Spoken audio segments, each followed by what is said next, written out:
Hello, this is Mr. Henry, and welcome to Lesson 5.1, Systems of Linear Equations. So we're starting a new unit, and that's what the whole unit's about, systems of equations. The central question says, how do I solve systems of linear equations by graphing? Okay. So, graphing linear systems helps you see where two things meet, where two lines intersect, where they are in the same place. So let's say you're running away from a charging bull. An average human can run about 700 feet per minute, and a bull can run 1,400 feet per minute. And you get about a 3-minute head start. So when would the bull catch up and meet you? Well, we can graph that. Here's you. Here's the bull. And if you got that head start, the bull would meet you after about 6 or 7 minutes. Looks like my numbers are not quite lined up. So that would be at 6 minutes, the bull would meet you, and that would be at a distance of about 4,200 feet.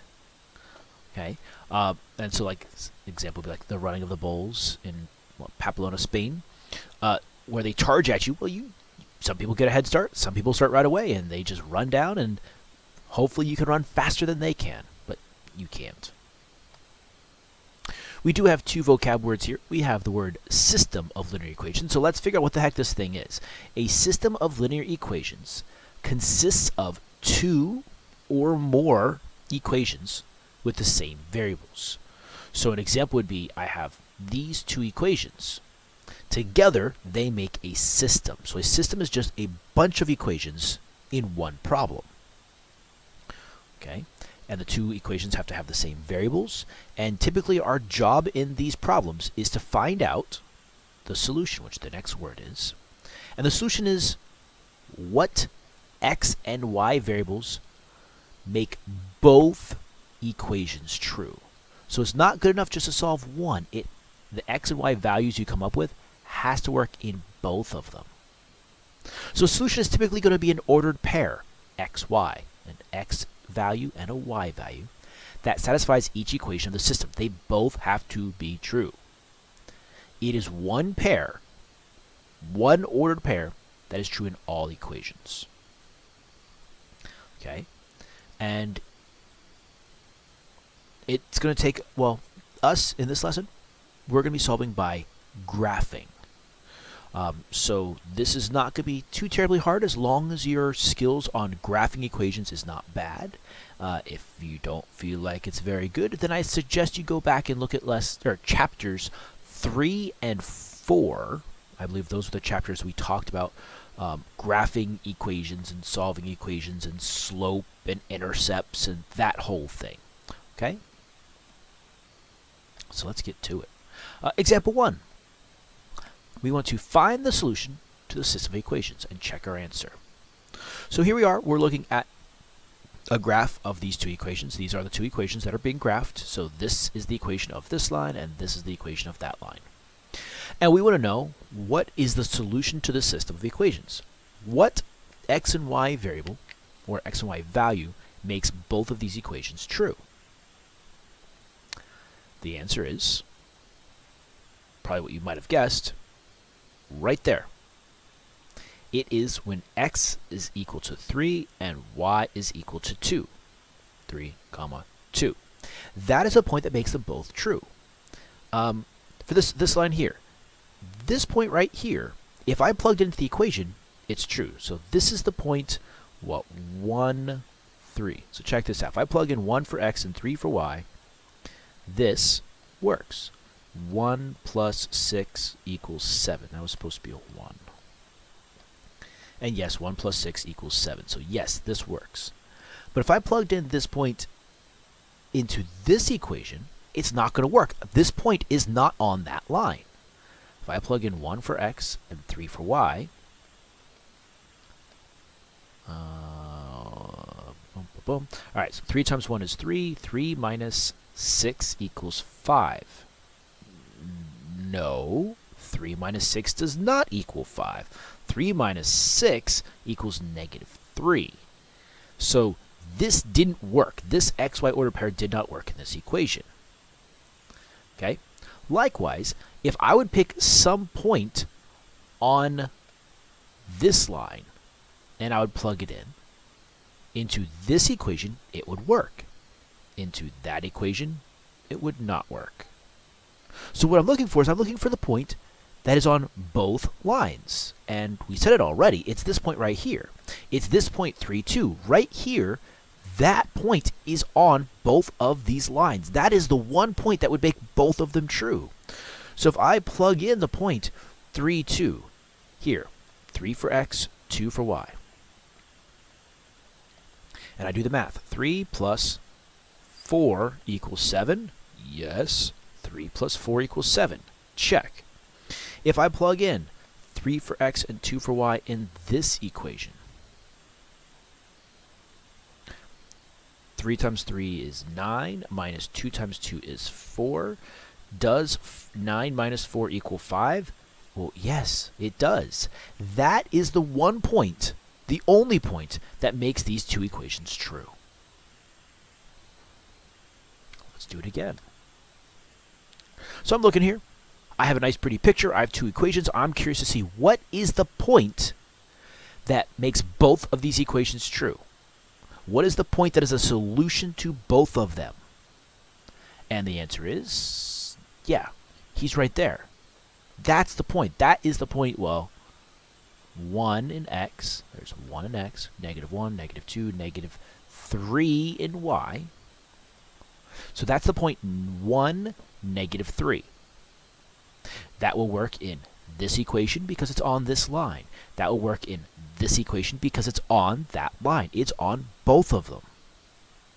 And if I plug it in, 1 minus negative 3. Remember, there's a minus from here and a negative 3 from there. 1 minus negative 3, that's like saying 1 plus 3, is 4. It works.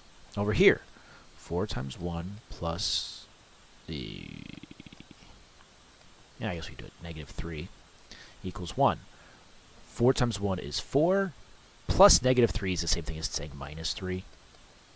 So 4 minus 3 is 1. It works. Okay, so when you're trying to find the solution to a system of equations by graphing, you're looking to see where do those lines intersect. They intersect at the point 1, negative 3. Answer.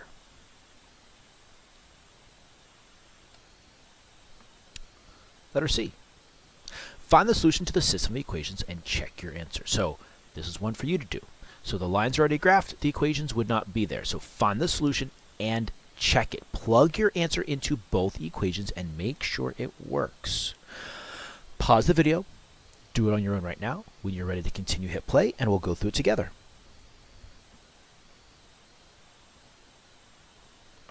All right, so I betcha you found the point 2, I lied, 3, 2. 3 in x, 1, 2, 3, 2 in y, so 3, 2.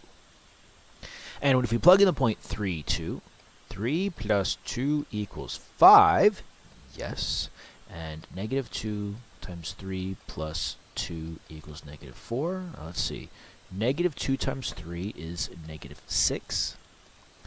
Is negative 6 plus 2 equal to negative 4? Yes. So both sides equal negative 4. It works. That is the solution to this system of equations. It works. Pretty easy, right? Well, let's get a little bit more tricksy. So, word problem. Jasmine goes to the store and buys $30 worth of Skittles and chocolate bars. So the total amount of money she spent was $30.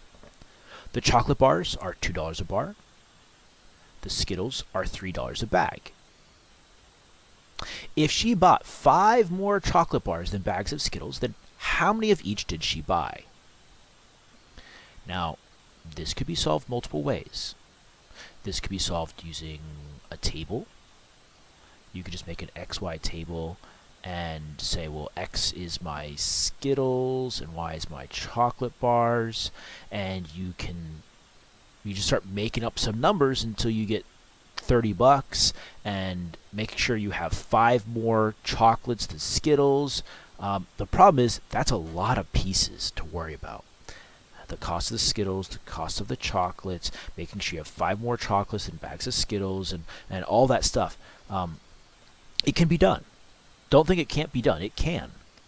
It's just a lot of moving parts.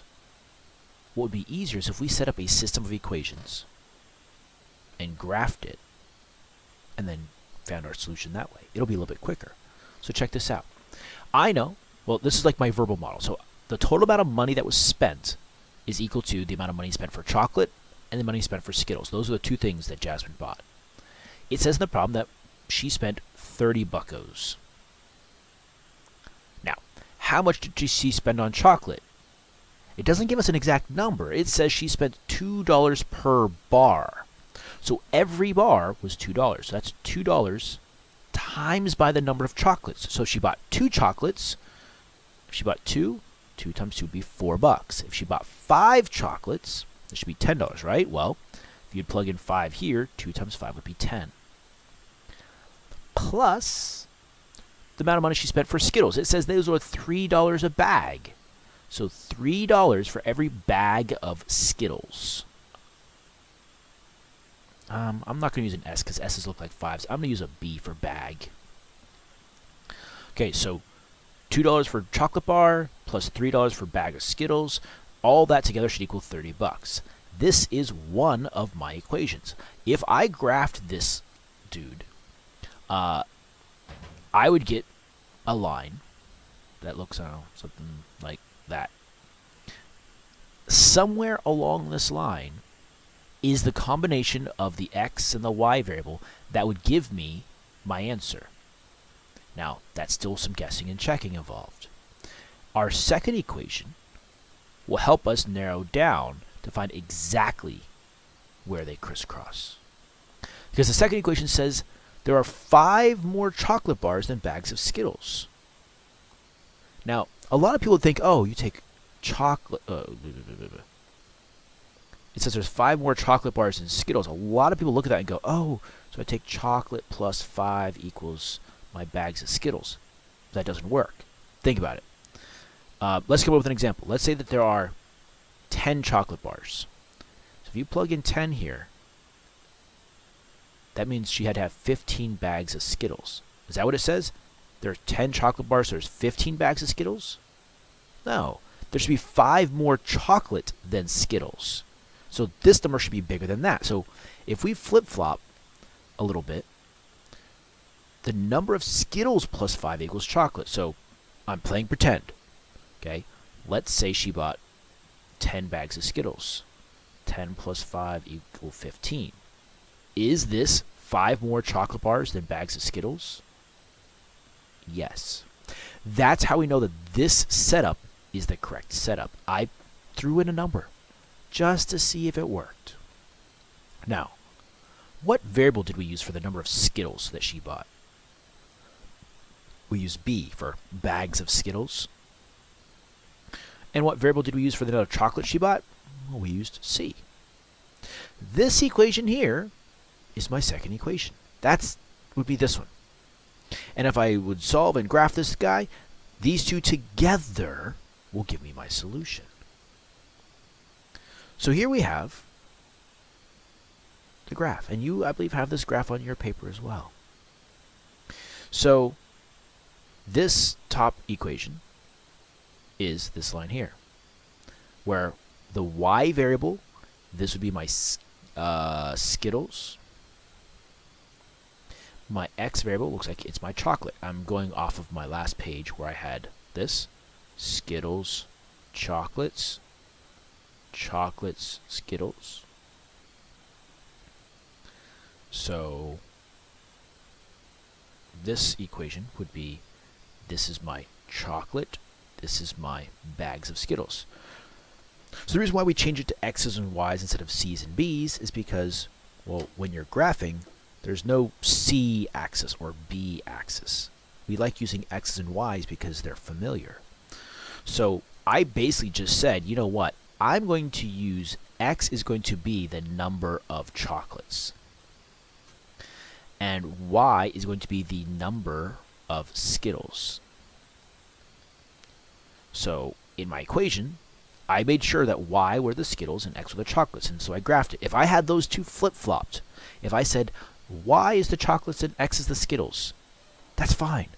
My graph's not going to look the same, but I'm still going to come up with the same answer. So now that I have it graphed, what's the solution?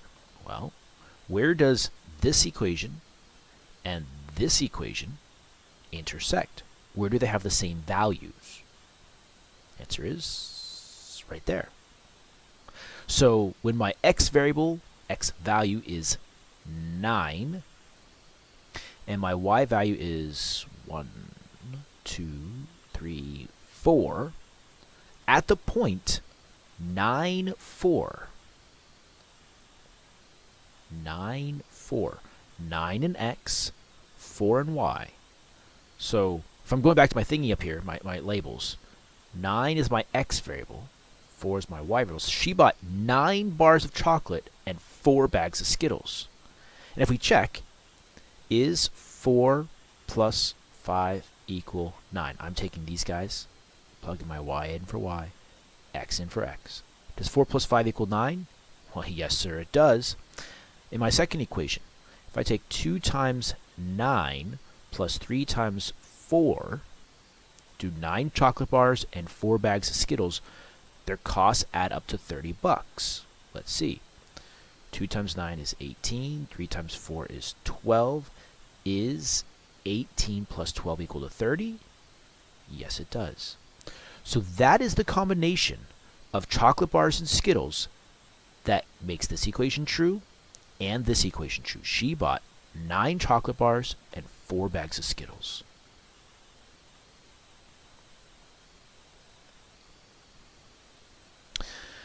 It's kind of a little summary question. It says, what is significant about the intersection point of both lines? In the previous 4 problems we've done, why do we keep looking at that intersection point, the point where the 2 lines are crisscrossing each other? Why is that important to these problems? Go ahead and put your thoughts down. Pause the video, put your thoughts down. When you're ready to continue, hit play, and we'll go through it together.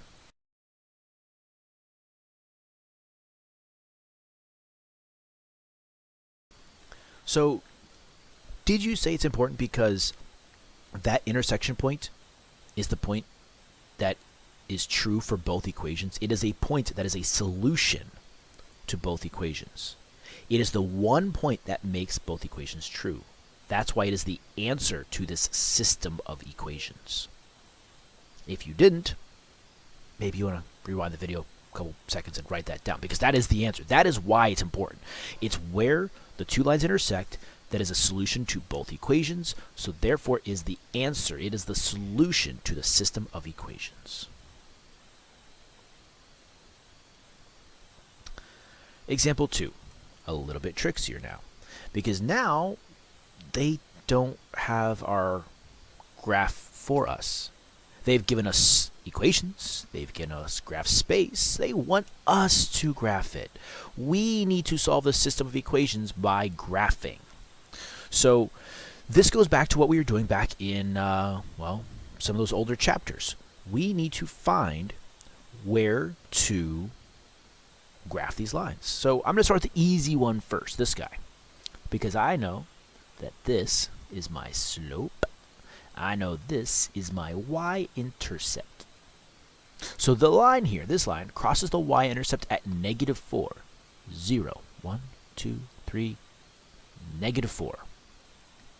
It has a slope of 1 over 2, which means I am going to go up 1 because he's positive, and over 2. Up 1 over 2, up 1 over 2, up 1 over 2, up 1 over 2. And I can even do 1 in reverse. Here is this line. I'm not even going to draw the line in there because it's going to be sloppy. Just having the points is actually good enough. Okay, 1 line done. Second line. Now, if I want to graph this, I got 2 choices. My 2 choices are, I can make an XY table and come up with some points and guess and check until I get enough points to make a line and draw a line through it. That's one method. I can do that. I don't like to do that because it takes a lot of time. The preferred method that I use when I'm graphing an equation is I'm going to turn this equation into slope-intercept form. I'm going to take this and add x to both sides. Y equals x minus 7. I can't actually add them together. They're different things. They don't have the same variable, so I just bring them both down. Here's my positive x. Here's my negative 7. Now look at that. My equation is in slope-intercept form.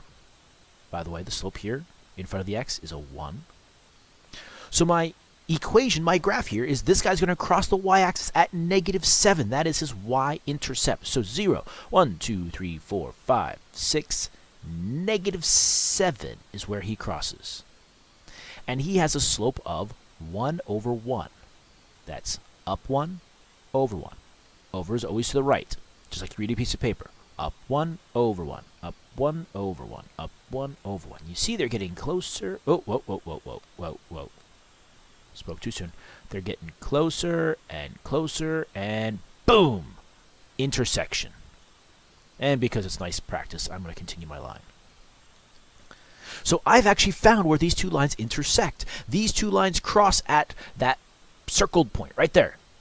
So if I can find out the ordered pair, that is in the x direction. 1, 2, 3, 4, 5, 6 in the x direction. And negative 1 in y. That is the point that would work on both equations. That is one of the solutions of both equations. It is the only solution that works in both of them. And I could check and I could plug in, but that's just going to use a little bit more time. How about this? I'll check this one problem, and I'm not going to check the next two, because I hope at this point you believe me that I'm not lying to you. But if you don't, negative from here, 6 plus y is negative 1.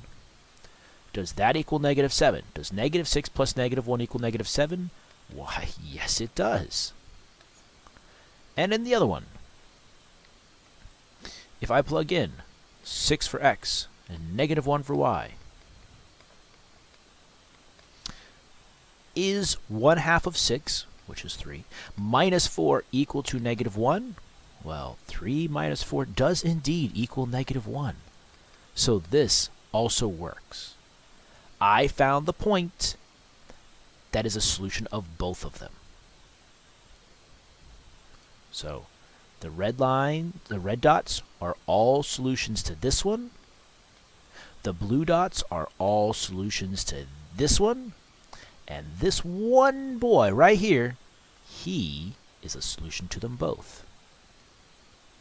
And I bet if you're watching this video without any audio right now, you're very confused why I'm drawing so many lines. Probably. Okay, so for example 2b, I'm going to do the same thing again, but this time I'm not going to check my answers. I'm just going to graph them. So I'm going to take these guys and move them over here because, well, I've got space. And I'm going to take this guy. I don't have to do any work. This is my slope. This is my y-intercept, so he crosses at negative 1. And my slope is 2/3, which means I'm going to go up 2 over 3, up 2 over 3, up 2 over 3. And to extend my line, I'm going to go down 2 over 3 the wrong way. So now I have the graph of this line. I'm not going to draw a line through it right now because my line may not be very straight. It might look ugly. I'm going to go by faith that I think this other guy's going to cross at one of those 4 points. So the second one, if I can take this, and if I can solve for y, and then graph that in slope-intercept form, it'll be very easy. That's what I'm doing. When I solve for y, I'm making this y equals, which is slope-intercept form. So I'm going to start by subtracting x on both sides. X minus x is 0. So I still have negative 3y equals negative x plus 6. I can't combine them, so I just bring them both down. There's my negative x. There's my plus 6. Divide by negative 3 on both sides. These guys cancel. There's my y equals. That's what I was looking for. On the other side, this negative 1x divided by negative 3, I can take that fraction, negative 1 over negative 3, and I can simplify just a teensy bit. Those two negatives would cancel each other out. And I get 1/3 x. Negative divided by negative is positive. I can take 6 divided by negative 3, and 6 divided by negative 3 gives me a negative 2. So I've got myself a slope and an intercept. So I'm going to graph the y-intercept, which is negative 2 on the y-axis, and my slope is 1/3. Up 1 over 3. Up 1 over 3. And you're going, wait a second. These guys aren't crisscrossing. I've seen this. If you're thinking the same thing, you made a boo-boo. So if you graph here and you go, oh my goodness, and you graph the other one, he's red, you go, oh no, they're not crossing. Mr. Henry, you made a mistake. No, I didn't. You just didn't finish plotting your points. Look, my up 1 over 3, up 1 over 3, but you got to extend it both directions. Down 1 over 3 the wrong way. Boom. Now I found where they intersect. This guy here, if I extend my line, and this guy here, if I extend my line, they both go through that point. So that is where my 2 points intersect. That is the point. Get my ordered pair. Negative 1, negative 2, negative 3 in x, and negative 1, negative 2, negative 3 in y. So the point negative 3 is the solution, or is a solution, for both of these equations, but it is the only solution that works in both of them.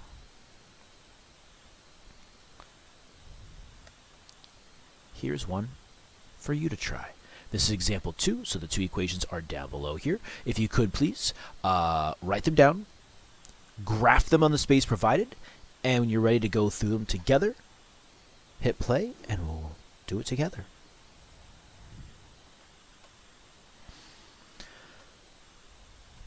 Okay, so you probably took this guy and you took this guy over here. Well, you couldn't move him on your paper, but I know this guy has a y-intercept of 4, so you went 1, 2, 3, 4, dot.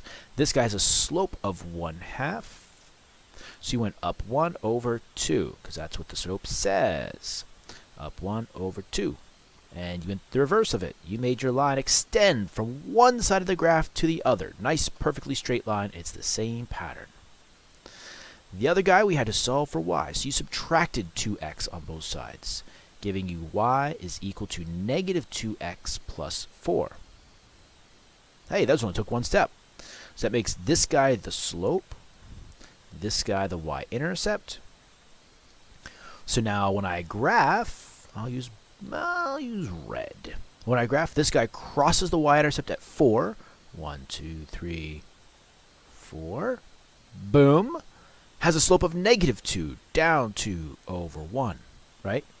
As a fraction, it's over 1. Since it's negative, we're going down 2, over, always to the right. Down 2 over 1, and the reverse, up 2 over 1 the wrong way, up 2 over 1 the wrong way, and look at that. I found where they intersected. They crisscrossed at the point 0, 4. That is the solution. That would make both of these equations true because it is a solution of them both. And I think we have one last problem. Letter D. A football team managed to score 24 points using only safeties and field goals. I guess their offensive line is not so good. Together, they scored 10 times. How many of each type of score did the football team get? Okay, so I set up some verbal models here. So that we know the total points they got is equal to the number of points they got for safeties and the points they got for field goals. So it says they scored a total of 24 points. Now, we know they get 2 points for each safety, so I'm going to take 2 and multiply by the number of safeties. I don't really want to use an S, so I'm just going to use X for safeties. And so I'm going to say X equals number of safeties. And I'll use Y for number of field goals. That way I'm using an X and Y variable. So now the points for the field goals is 3 points times by the number of field goals they got. So if they got 2 field goals, they'd get 6 points out of that. Okay, so we have that so far. They scored 10 times. Now, that scoring 10 times means that the number of safeties they got, which we use as the X variable, and the number of field goals they got, we use as the Y variable, is equal to 10. So if they got, like, say, 4 safeties and 6 field goals, or 8 and 1, okay?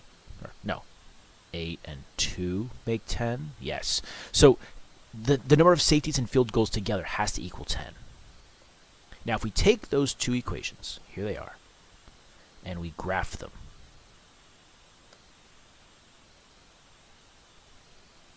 here they are, ready for us. And we graph them in the space provided. So both of these equations are not solved for y. So I've got to do a teensy bit of work here. I'm going to take this guy, he's the easier one, subtract x on both sides, and y equals negative 10. Whoa, what am I doing? What am I doing? Negative x plus 10. I'm just bringing both pieces down because I cannot combine them together like I started to do for some reason. So now this equation graphed, that is my slope. By the way, that's a little negative 1 over 1. And my intercept, y-intercept, is 10. So it's going to cross at 10. 1, 2, 3, 4, 5, 6, 7, 8, 9, 10. And the slope is going to go down 1 over 1. Down 1 over 1. It's down because the slope is negative, and over because, well, you always go over. Down 1 over 1. Down 1 over 1. Down 1 over 1. Down, right down this diagonal. Boom. I'll make some of these dots a little bit bigger for us. All right. First equation, check. So my answer probably is going to be one of those. I almost said has to be, but it doesn't have to be because my line could go like this, and it could be somewhere in there. Now, that wouldn't make sense in this example because you can't have like a decimal number of safeties. You can't have like 2.5 safeties. That doesn't happen. So it has to be whole numbers, so it's going to be one of those dots. Now, I'm going to take this guy, and I'm going to solve for y. Now, first thing I'm going to do, because you're looking at that going, oh, everything's on the wrong side. I'm just going to take him. I'm going to flip-flop the whole equation. Check this out. 2x plus 3y equals 24. The crowd lets out a sigh of relief. Now the x's and y's are on the side that we're used to seeing. It looks like we've done before. Okay. Now, solve for y. Subtract 2x on both sides. 3y equals negative 2x plus 24. You need to get out of here.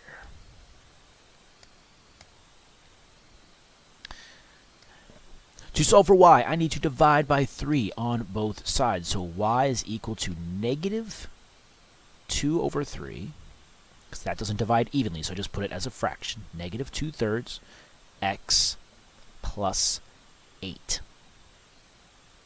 Negative 2/3 x plus 8. So the y-intercept is 8. My slope, which, by the way, is a rate. That is the rate at which they're doing this. The slope is negative 2/3, so I'm going to go down 2 over 3. Down 2 over 3. Boom. Down 2 over 3.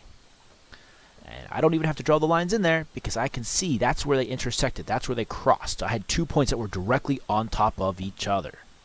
So the solution here is the point.